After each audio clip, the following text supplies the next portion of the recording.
આપ સર્વોને હેતપૂર્વક જય શ્રી સ્વામિનારાયણ। આજની સત્સંગ કથા વાર્તા નિજ મંદિર સાવરકુંડલા। આજની સત્સંગ કથા વાર્તામાં આપણે શ્રીમદ સત્સંગી જીવનની કથા સાંભળશું। અધ્યાય 28। સુવ્રત મુનિ કહે છે કે, હે રાજન, અભય રાજાના હાથમાં પત્ર પ્રાપ્ત થયો, અને તે પત્ર દ્વારા શ્રી હરિ કારિયાણીપુરમાં પધાર્યા છે તેવા આનંદના મંગલ સમાચાર જાણ્યા। તેથી અતિશય હર્ષપૂર્વક પોતાના સંબંધી જનોની આગળ સમાચાર આપવા લાગ્યા, ને શ્રી હરિના આગમનના સમાચાર જાણીને જયા, લલિતા વગેરે પરિવારજનો તે જ ક્ષણે દર્શનાર્થે જવા માટે તૈયાર થયા। શ્રી હરિના અનુગ્રહથી શત્રુઓની ભીતિ તો હવે દૂર થઈ હોવાથી પોતાના પરિવારજનો અને બીજા કેટલાક અંગરક્ષકોને સાથે લઈને શીઘ્ર ગતિ કરનારા રથ અશ્વાદિક વાહનો દ્વારા અભય રાજા તે જ દિવસે કારિયાણી પધાર્યા। પોતાના અતિશય વિશ્વાસપાત્ર ને આત્મીય સખા અભય રાજાના આગમનથી ખટવાંગ રાજર્ષિ પ્રસન્ન થયા, અને તેઓનું યથાયોગ્ય સન્માન કરીને ઉતારા કરાવ્યા। તેઓએ ઉતારે થોડોક આરામ અને જલપાન કરીને પરવારેલા અભય રાજાને ખટવાંગ રાજા શ્રી હરિની સમીપે લાવ્યા। અભય રાજાના અંતરમાં પણ શ્રી હરિના દર્શન કરવાની ઉત્કંઠા હતી, તેથી શ્રી હરિના પૂજન માટે અનેકવિધ ભેટ સામગ્રીઓ હાથમાં ધારણ કરીને પરિવારજનોની સાથે શ્રી હરિની સમીપે આવ્યા। ખટવાંગ રાજાના મુખેથી જેવા પ્રકારનું શ્રી હરિનું વર્ણન સાંભળ્યું હતું, તેવા જ સ્વરૂપે પ્રત્યક્ષ પ્રમાણ મનુષ્યાકૃતિ માન બિરાજતા ભગવાનના દર્શન થતા અભય રાજાના અંતરમાં અનેરો આનંદ છવાયો, અને હજારો ત્યાગી તથા ગૃહસ્થ ભક્તવૃંદમાં શોભતા શ્રી હરિને પ્રેમપૂર્વક હૃદયથી પ્રણામ કરવા લાગ્યા। સર્વજીવ પ્રાણી માત્રના અંતર્યામી અને ભક્તજનોના સકલ મનોરથ પૂર્ણ કરવામાં કલ્પતરુ સમાન ભગવાન શ્રી હરિને ખટવાંગ રાજાએ અભય રાજાના પરિવારના પ્રેમનો પરિચય આપ્યો, અને ભગવાન શ્રી હરિએ પણ સહપરિવાર તેમનું યથાયોગ્ય સન્માન કર્યું। અભય રાજાએ સિંહાસન પર બિરાજતા પરમેશ્વર શ્રી હરિનું અમૂલ્ય આભૂષણ વિવિધ વસ્ત્રો, ચંદન અને પુષ્પના હારથી ભક્તિભાવપૂર્વક પૂજન અર્ચન કર્યું। ત્યાર પછી અભય રાજાએ અનુરાગથી પરમાત્મા શ્રી હરિની આરતી ઉતારી અને સાષ્ટાંગ પ્રણામ કર્યા। ત્યારબાદ શ્રી હરિના દિવ્ય સ્વરૂપમાં નેત્રવૃત્તિને સ્થિર કરીને બે હાથ જોડી આદરપૂર્વક સ્તુતિ કરવા લાગ્યા કે, હે સદ્ધર્મનું રક્ષણ કરવા માટે મનુષ્ય શરીરને ગ્રહણ કરનારા, હે સંતોના સ્વામી, હે સ્વપ્રતાપથી દૈત્યના સમૂહને નિર્મૂળ કરનારા, પાખંડ માર્ગ થકી અનંત ભક્તજનોનું રક્ષણ કરનારા, હે શાંત પ્રશાંત સ્વરૂપધારી, હે શ્રી નીલકંઠ, તમારો વિજય થાઓ। મનુષ્યોએ પોતાના આત્યંતિક કલ્યાણને અર્થે ભક્તિભાવપૂર્વક નિરંતર ઉપાસના કરવા યોગ્ય મનોહર દિવ્ય મંગલ વિગ્રહનો કળીકાળને વિશે તમે સ્વીકાર કર્યો છે। તમે અપાર ક્ષમા અને દયાના નિધિ છો। તમે તમારા ભક્તજનોને ગોલોકધામ પ્રત્યે લઈ જાઓ છો। તમે સર્વ જીવોના અંતર્યામી રૂપ છો। અતિશય સામર્થ્યથી ભરપૂર છો। નિરંતર એકાંતિક ધર્મના ધરતલ છો। કલ્યાણકારી સાંખ્ય અને યોગ માર્ગનું પ્રવર્તન કરો છો। તમારી 9 પ્રકારની ભક્તિ જ અધર્મ, માયા, કલી અને કાળરૂપી અનેક પ્રકારના દોષોનો તત્કાળ વિનાશ કરે છે। તમે ધર્મ સંબંધી ક્રિયા કરવામાં સદૈવ તત્પર રહો છો। વર્ણિનો વેશ ધારણ કરનારા મહામુનિ છો। યોગ કળાના પ્રવર્તક છો. યોગી જનોએ પણ અપેક્ષા કરવા યોગ્ય અનંત ગુણો તેમજ પ્રભાવને ધારણ કરો છો. વિભુ સ્વરૂપ છો. અભય વર આપો છો. દિવ્ય રૂપને ધારણ કરો છો. તમારું સ્મરણ કામરૂપી શત્રુને ભય ઉપજાવે છે. તમારું નામ સ્મરણ પાપના પુંજને પ્રજાળે છે.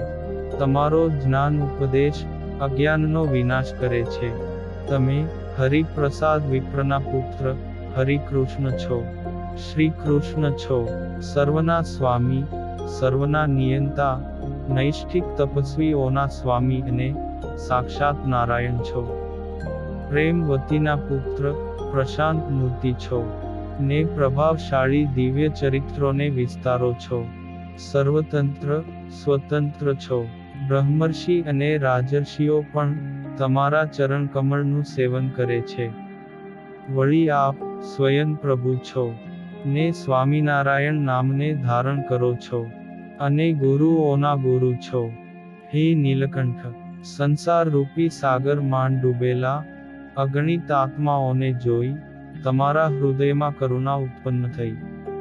અને એનાથી તમારું હૃદય આર્દ્ર બન્યું અને તેથી તેઓનો ઉદ્ધાર કરવા માટે તમે તમારી સ્વતંત્ર ઈચ્છાથી આ ધરતી પર મનુષ્ય શરીર ધારણ કર્યું છે. તમે ભક્તજનોના જીવન પ્રાણ છો. દયાના સાગર પૂર્ણકામ વિષ્ણુ છો. સમસ્ત દેવતા અને રાજા મહારાજાઓ તમારા ચરણનું પૂજન કરે છે. તમે તેના સમગ્ર મનોરથને પૂર્ણ કરવા માટે ચતુર છો અને સર્વત્ર વિજય પ્રાપ્ત કરો છો. જગતની ઉત્પત્તિ, સ્થિતિ અને પ્રલયના કરતા છો. સ્થાવર તેમજ જંગમ જીવ પ્રાણી માત્રના આધારભૂત છો. માયાના ગાઢ અંધકારથી પર અક્ષરધામને વિશે નિવાસ કરતા હે પ્રભુ, તમારી સ્તુતિ કરવા માટે કોણ સમર્થ બને?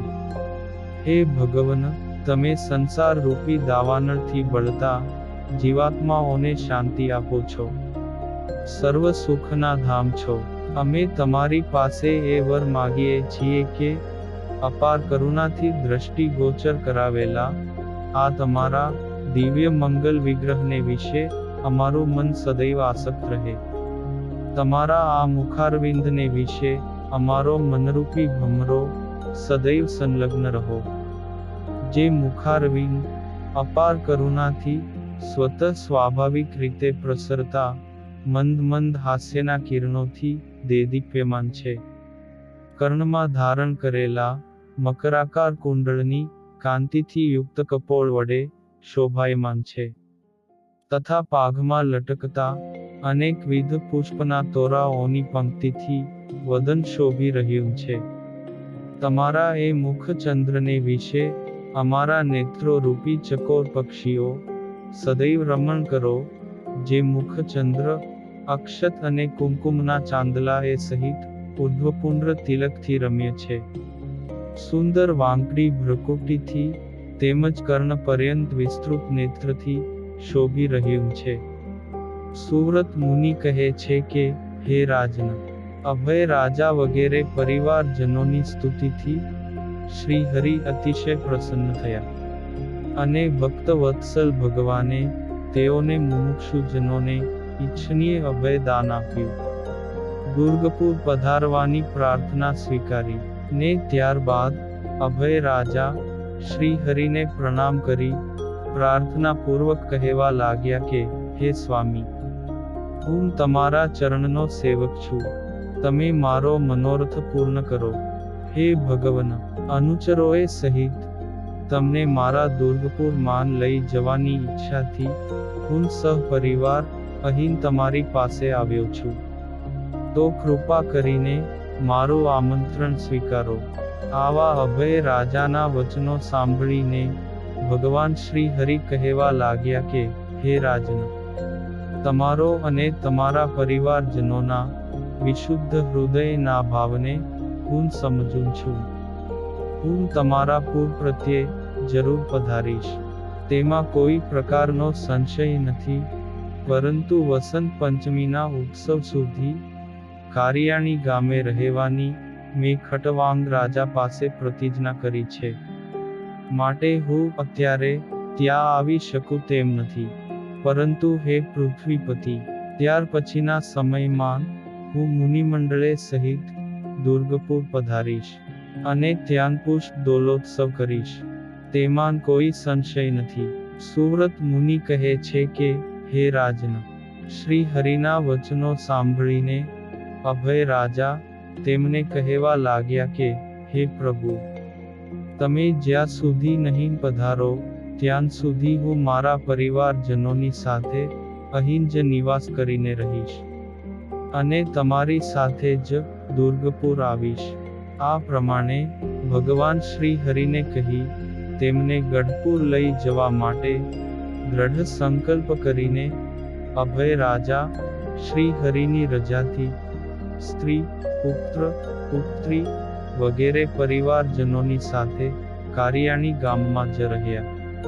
શ્રી હરિના દર્શનની અવધિ પર્યંત લીધેલા વ્રતોની સર્વે પરિવારજનોએ સમાપ્તિ કરી અને પોતાના આત્માને કૃતાર્થ તેમજ પૂર્ણકામ માનવા લાગ્યા.